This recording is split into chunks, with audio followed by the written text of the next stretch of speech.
کے حلیوں کو دیکھ کر شریعت مطہرہ کی بہترین برکت والی باتیں نظر آ جائیں تو اسے اسلاف اور اولیاء کاملین کہا جاتا ہے۔ اولیاء کاملین نہ تو غیر شرعی ہو سکتے ہیں اور نہ ہی بے نمازی ہو سکتے ہیں، نہ ہی وہ دین اسلام کا مذاق اڑانے والوں میں ان کا شمار ہو سکتا ہے۔ اولیاء کہا بھی اسے جاتا ہے جو اللہ کا دوست بن جائے، نہ کھانے کی پرواہ، نہ پینے کی پرواہ، نہ سونے کی پرواہ،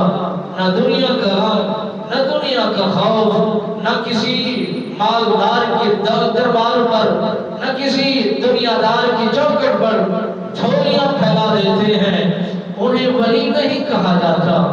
بلکہ ولی تو وہ ہے جو ان کی دربار میں آئے، ان کی قربت میں آئے، ان کی محافل مجالس قربت رفاقت میں بیٹھے، انہیں یاد خدا آ جائے، اسے ولی کہا جاتا ہے۔ ولی اللہ کا دوست ہے۔ دوست کبھی بھی مخالفت میں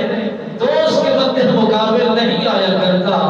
بلکہ دوست کی ہر عادات کو پسند کرتا ہے، دوست کی ہر حکم کو مان کر دل و جان سے قبول کرتا ہے۔ دوست کا یہ کردار ہے، دوست کی بات کو لے کر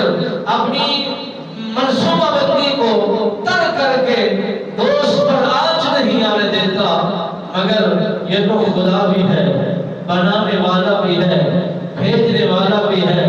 حسن دینے والا بھی ہے، جمال و کمال عطا کرنے والا بھی ہے۔ پھر وہ اتنا لاجواب باکمال دوست بنا کہ رب نے فرمایا، حدیث قدسی میں یہ جملے موجود ہیں، من عادلی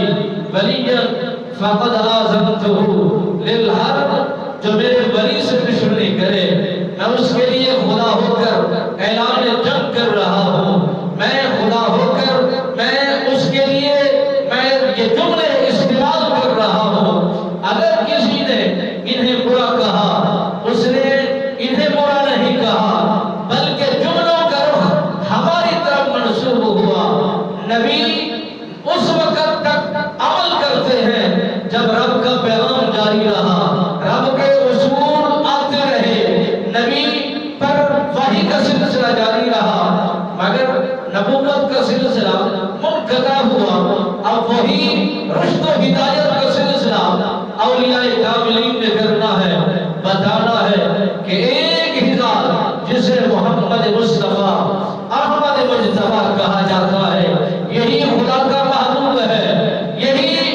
نبیوں کا ہادی ہے، یہی نبیوں کا رہبر نبی ہے، اور یہی نبی صفت سالار نبی ہے۔ انہی کی خاطر دنیا کو بنایا گیا، انہی کی خاطر جہاں